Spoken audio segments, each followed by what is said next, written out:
Would you be surprised if any Gulf country participated in an attack on Iran today? Absolutely. Very definitely. The only thing that sprung to my mind, it seems like a remote possibility, but that an Israeli strike was flown from a position along the Gulf. That's not impossible, but it doesn't sound as though we have any real clarity, and there's confusion as to whether or not anything really happened. So, but the last thing I would do if I were in Qatar right now or Bahrain is launch a strike against Iran. What's to stop Iran from flattening the place? Doesn't make a lot of sense to me. I agree, especially Bahrain, tiny little Bahrain, or Kuwait. I would be surprised if Qatar participated in it because Qatar was not struck by Iran, except it seems one strike yesterday, one missile, more of a warning shot. There was one new report, this came in now, according to Iranian media, Iranian military headquarters on the outskirts of Bushehr was hit by a projectile from the American Zionist enemy, according to IRNA, so Iranian media, citing the deputy political and security governor of Bushehr. The deputy says the attack resulted in no casualties. So that might have been, that might have been a very, the air defenses, etc., and everyone's on edge responding to that little attack. But I would agree with you as well. I understand Bahrain and Kuwait would want to maybe consider building deterrence, but they're too small to build deterrence, like a chihuahua barking at a lion. Exactly. Doesn't make any sense. I also don't know what to make of the word projectile. What is this, a lawn dart? Thrown from a ship or something? I don't know. Doesn't make any sense. But, these things happen in war. When I was in 91, this is actually before we had begun the offensive on the ground. We had some soldiers, troops that were very far forward, right on the border with Saudi Arabia. And of course, you have to understand that these soldiers had never seen combat. They were all green at this point. So everything was fascinating and interesting and scary. And we got this report. I was awakened at, I think, something like 2 a.m. Sir, we have a report that so-and-so in G Troop is under bombardment. So I got up. I said, all right, let's go there and find out. Walked over to the Tactical Operations Center, this vehicle that we'd set up. I walked in there and said, what's going on? They said, well, this so-and-so reports such and such. I said, did this come through the exec? No. Who the hell sent this report in? So get them on the phone. So who's sending this report up and what do they say? They said, the report they said, sir, where we have air-to-ground bombs at our location. What the hell else are there other than air-to-ground bombs? Do we have anti-gravity bombs and people are throwing things into the air? So this is the dumbest thing I've ever heard. So then I said, wait a minute, get somebody else over there. Go up there, find out what the hell's going on, call me back. Well, it turned out they were watching A-10s that were flying over us. We had an A-10 squadron that ultimately flew over us for much of our offensive.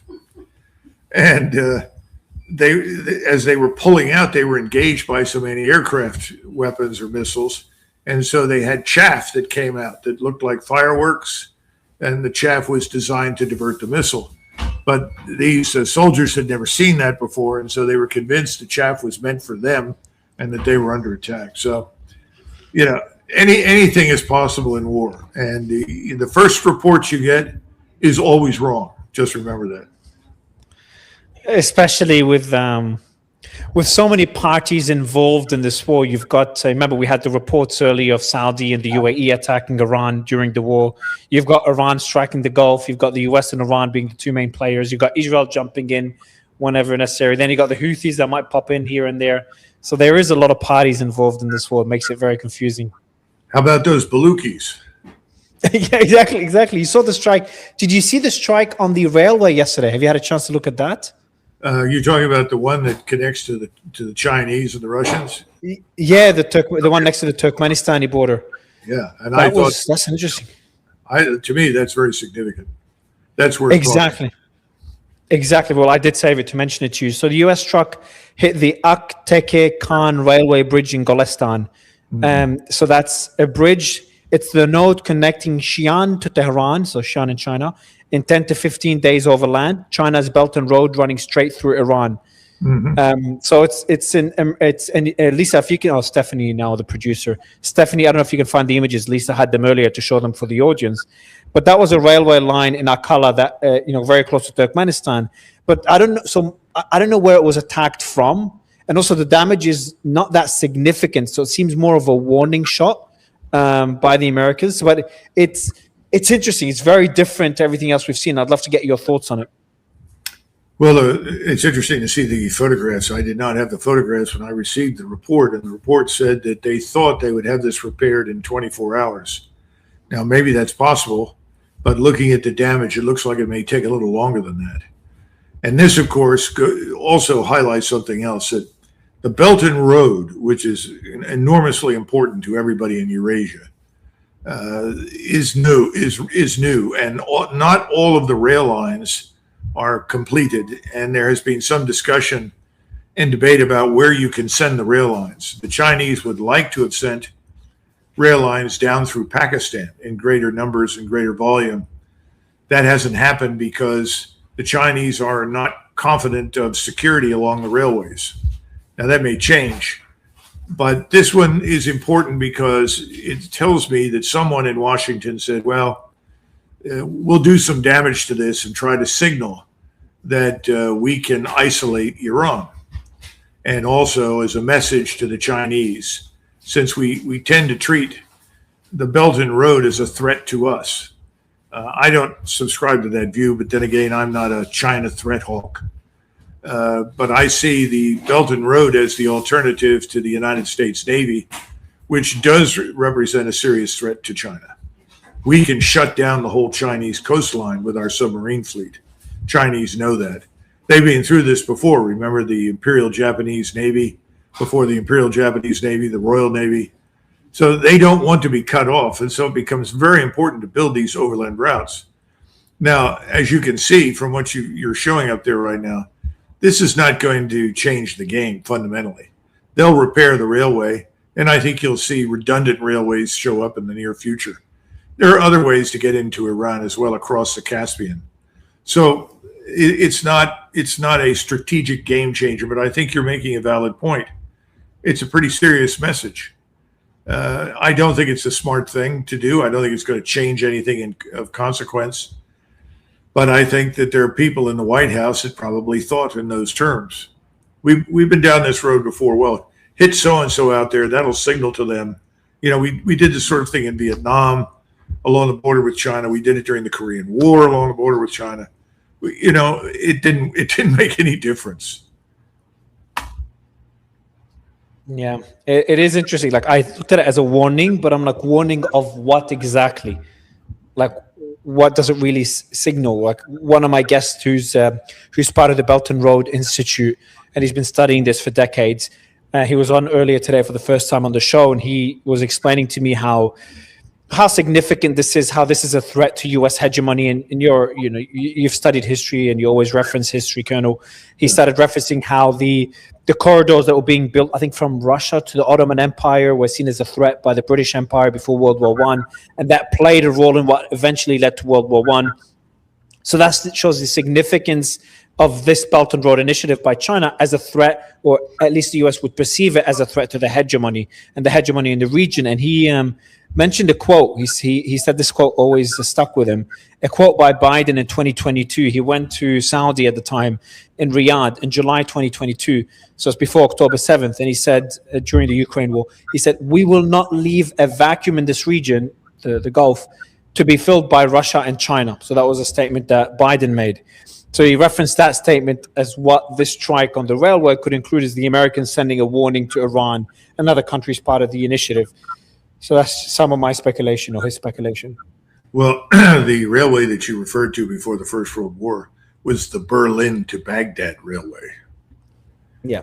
And that was taken as a threat by the British Empire, who wanted a monopoly of control over the sea lanes. And they also didn't want oil and anything else for that matter of significance transported overland. They wanted to make sure that whatever was moved out of the Middle East, particularly or with oil, would be at the mercy of the Royal Navy. The Kaiser, who wasted a lot of money trying to build a German surface fleet, did have some strategic thinkers, and they said, "Look, we don't need a big fleet. We don't need, frankly, Bismarck was always opposed to colonies. So the Berlin to Baghdad railway came up, and that, of course, ran through the Ottoman Empire, of which Baghdad and Iraq, most of northern Iraq, well, in fact, all of Iraq was part of the Ottoman Empire at that stage. This time around, I don't think it's quite that significant. And I think there are people in Washington, as I said before, who are hopeful that this will be significant. In other words, they hope this frightens the Chinese or the Russians or something. It won't. It won't make any damn difference at all. We don't live in 1910. We're in a very different world today. And you have all of these countries and states across Central Asia who have an interest in participating in this Belt and Road project. They all stand to profit in some way. It's kind of an annoyance for the Chinese. We could do it much more easily across North America because we all speak the same language. We all have one law from the Atlantic to the Pacific. I wish we would do something similar to what the Chinese have done in Eurasia on the North American continent. I've written about that. I published about that. It's on my website. People can see it. It's called the Golden Spike Program.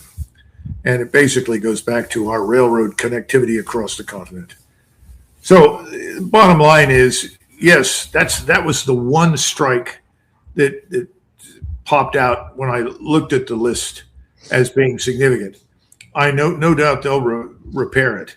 It's not going to dampen Chinese enthusiasm for supporting Iran. Come on, wake up. They have a very good relationship with the Iranians on the basis of petroleum and a number of other products. So do the Indians. So the notion that you're going to do something like this, and this is going to warn everybody that things can get worse, it's not going to help our position at all.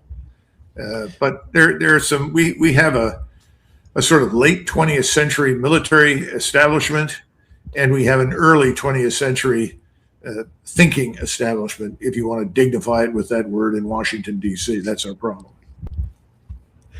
Yeah, and also it could be, there might be some intelligence that we obviously don't know about. Maybe the Americans know some air defense batteries are being delivered through that railway in the next couple of days or on their way, and they struck it as a warning for the Chinese or for Iran not to import them.